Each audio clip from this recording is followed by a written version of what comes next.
달콤한 말씀 행복한 하루, 오늘 함께 나누실 말씀은 열왕기하 13장 1절부터 13절까지 말씀입니다.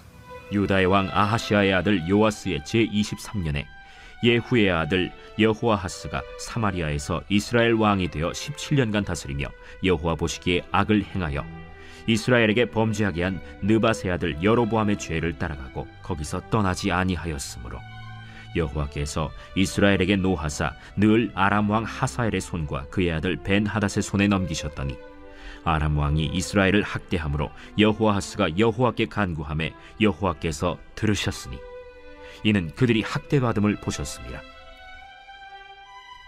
여호와께서 이에 구원자를 이스라엘에게 주시매 이스라엘 자손이 아람 사람의 손에서 벗어나 전과 같이 자기 장막에 거하였으나 그들이 이스라엘에게 범죄하게 한 여로보암 집의 죄에서 떠나지 아니하고 그 안에서 따라 행하며 또 사마리아의 아세라 목상을 그냥 두었더라. 아람 왕이 여호아하스의 백성을 멸절하여 타작마당에 티끌같이 되게 하고 마병 50명과 병거 10대와 보병 10,000명 외에는 여호아하스에게 남겨두지 아니하였더라. 여호아하스의 남은 사적과 행한 모든 일과 그의 업적은 이스라엘 왕 역대 지략에 기록되지 아니하였느냐. 여호아하스가 그의 조상들과 함께 잠에 사마리아에 장사되고 그 아들 요아스가 대신하여 왕이 되니라. 유다의 왕 요아스의 제37년에 여호아하스의 아들 요아스가 사마리아에서 이스라엘 왕이 되어 16년간 다스리며 여호와께서 보시기에 악을 행하여 이스라엘에게 범죄하게 한 느밧의 아들 여로보암의 모든 죄에서 떠나지 아니하고 그 가운데 행하였더라. 요아스의 남은 사적과 행한 모든 일과 유다 왕 아마샤와 싸운 그의 업적은 이스라엘 왕 역대 지략에 기록되지 아니하였느냐. 요아스가 그의 조상들과 함께 잠에 이스라엘 왕들과 함께 사마리아에 장사되고 여로보암이 그 자리에 앉으니라. 북이스라엘의 왕으로서 예후만이 아니라 그의 자손 여호아스와 요아스도 여로보암의 죄에서 떠나지 못함으로 자신과 이스라엘 백성 모두를 아람의 핍박 속으로 몰아 넣었습니다. 여로보암의 죄란 첫째로 우상을 만들어 섬기고 부적법한 예배를 제정하여 불순종한 죄이고, 둘째로는 그로 인해 하나님의 백성들을 하나님에게서 떠나게 만든 죄입니다. 여로보암은 베델과 단에 금송아지를 하나씩 세우고 백성들로 하여금 이 형상들을 이집트에서 이스라엘을 인도한 신으로 섬기도록 했습니다. 그 말은 곧 이스라엘을 구원하신 여호와 하나님을 금송아지 우상 안에 가두어 놓았다는 것입니다. 구약시대의 배경이 되는 고대의 사람들은 신상이 아니라 신상 안에 깃든 살아있는 신을 숭배했습니다. 그들은 특정 의식을 치르며 신상을 제작하면 그 신상 안에 자신들이 믿는 신의 생명이 깃든다고 믿은 것입니다. 그들은 전지전능하고 무소부재한 하나님을 알지 못했습니다. 그리고 마땅히 전지전능하고 무소부재하신 여호와 하나님을 제대로 알았어야 할 이스라엘 백성들도 이방인들의 영향을 받아 지금 하나님을 왜곡하여 우상의 신상 안에 가둘 수 있다고 믿는 어리석은 죄악에 빠지고 말았던 것이지요. 이처럼 여호와 하나님을 왜곡하고 심지어 우상 숭배의 도구 안에 가두어 놓고 그분을 섬긴다 생각했던 여로보암의 오만하고 어리석은 죄악은 그가 죽은 지 100년도 더 넘은 시대까지 이어져 오고 있었던 것입니다. 그런데 예후의 아들 여호아스는 악을 행하던 중에 그나마 조금 나은 선택을 합니다. 바로 죄악의 결과로 아람으로부터 학대를 받던 중에 여호와께 구원해달라고 간구했던 것입니다. 아람 왕이 이스라엘을 학대함으로 여호아스가 여호와께 간구함에 여호와께서 들으셨으니 이는 그들이 학대받음을 보셨습니다. 여호와께서 이에 구원자를 이스라엘에 주심에 이스라엘 자손이 아람 사람의 손에서 벗어나 전과 같이 자기 장막에 거하였으나 그들이 이스라엘에게 범죄하게 한 여로보암 집의 죄에서 떠나지 아니하고 그 안에서 따라 행하며 또 사마리아의 아세라 목상을 그냥 두었더라. 말씀을 통해 우리는 이미 그들의 회개와 간구가 일시적이며 얼마나 간사한 간구였는지 알고 있습니다.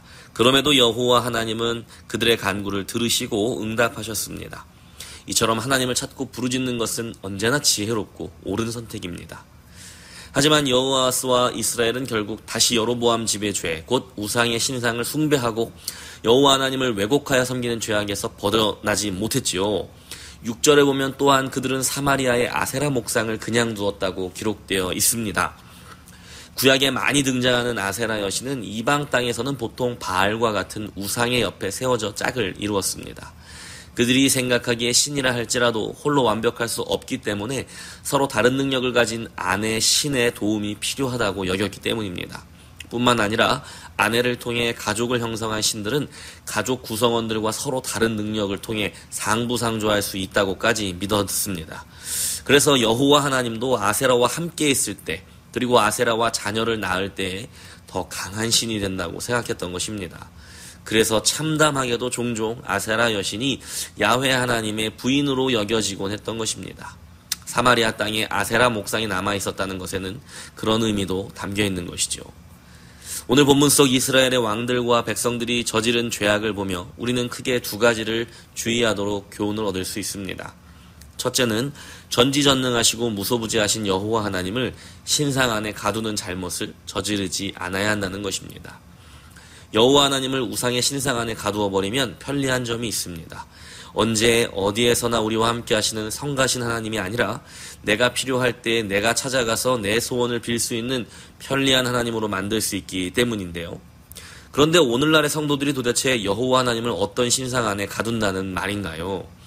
신상의 모양은 상관이 없습니다. 마치 하나님이 그곳에만 계신다고 믿는 우리의 어리석음이 문제인 것이지요.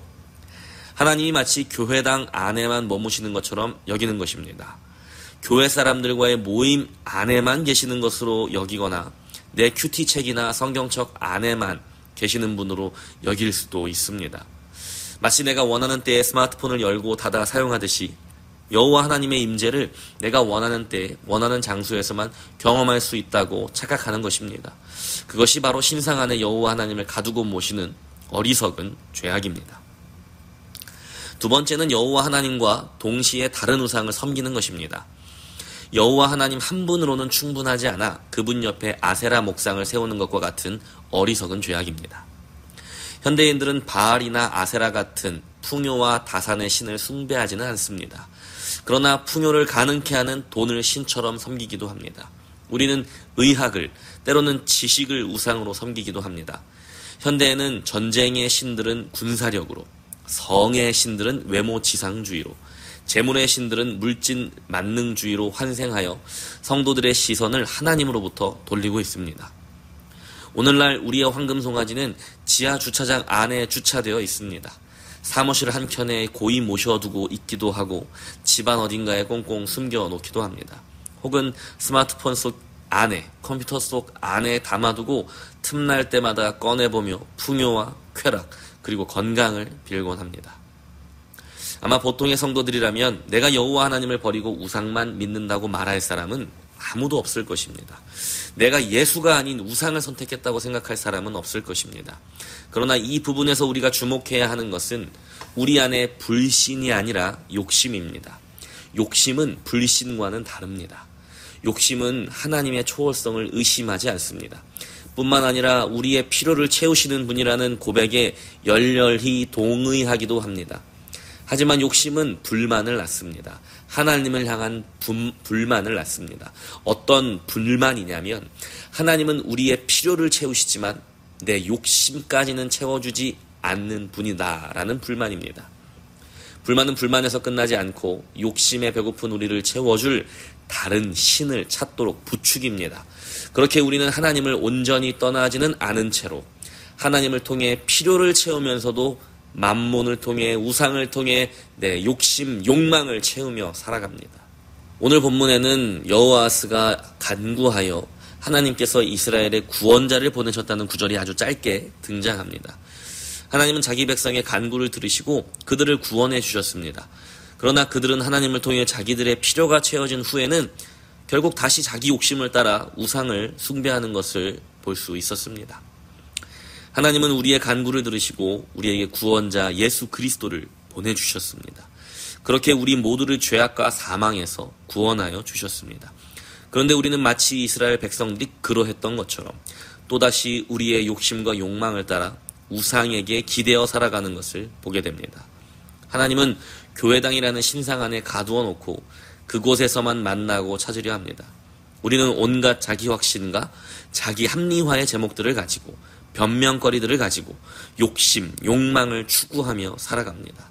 그리고 그 욕심, 욕망을 채우기 위해서는 하나님이 아니라 돈, 명예, 외모, 지식, 세속적인 무언가가 필요하다고 확신하며 우상숭배의 죄악에 아무렇지도 않게 끌려 들어가는 것입니다. 우리는 진정 예수님 한 분만으로 충분합니까? 혹 내 안에 어떤 다른 우상이 있지는 않은지 돌아보고 우리 하나님을 내가 어딘가에 가두어 놓고 섬기고 있는 것은 아닌지 또한 돌아보아야 합니다. 오늘 하루 진정 예수님 한 분만으로 충분하다는 우리의 고백이 진실된 고백임을 우리가 기도와 삶으로 고백하는 하루가 되기를 축복합니다. 예수님 한 분만으로 충분합니다.